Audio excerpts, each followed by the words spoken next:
but I have more of a silent struggle story that a lot of couples are facing, a lot more than you know. And so what I see as our journey and our responsibility when we do go through journeys like this of whatever our struggle or challenge might be, is God wants to use that. He wants to use what we went through and how we got through it and navigated through it, who we brought around us, what our support was. He wants to use that to encourage others. And so that's why I'm more than happy to speak about our journey and just kind of dive into that today. Yeah, we appreciate it.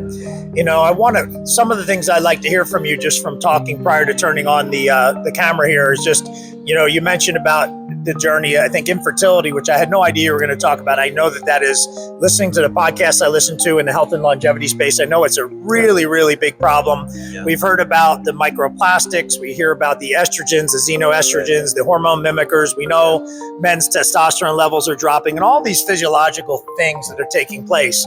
And even with female issues, with polycystic ovarian syndrome and all these technical terms that women walk through in their hormonal journey. But all that aside, I would love to hear a little bit about your walk. From what I made note of, it was a 12-year journey. And so that's not a day, a month, that's multiple years.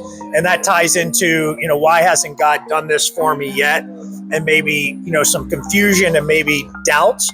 And thinking that, you know, God is not showing up for you, and maybe some resentment for the Lord. And so I'd love to hear that, since you're willing to do that. And then I know you mentioned Psalms 35, joy comes in the morning, and I want you to cite that verse, because that seemed to be something that came off the top of your head there that you're passionate about. And lastly, besides the infertility journey, just maybe a step back in time, I love to ask how you were before you ever knew Jesus, because I love to hear, if there is such a thing, transformation in the person you once were when you were a teenager to a young adult to where you are now, with blessed being a father and a family man. Yeah, man. Yeah, absolutely. Only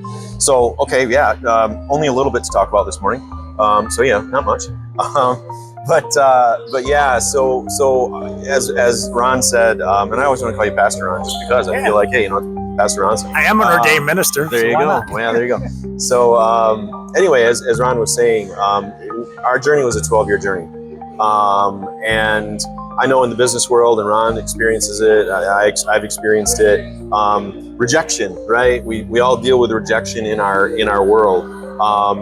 Imagine 12 years, 12 months a year, 244 times you were rejected.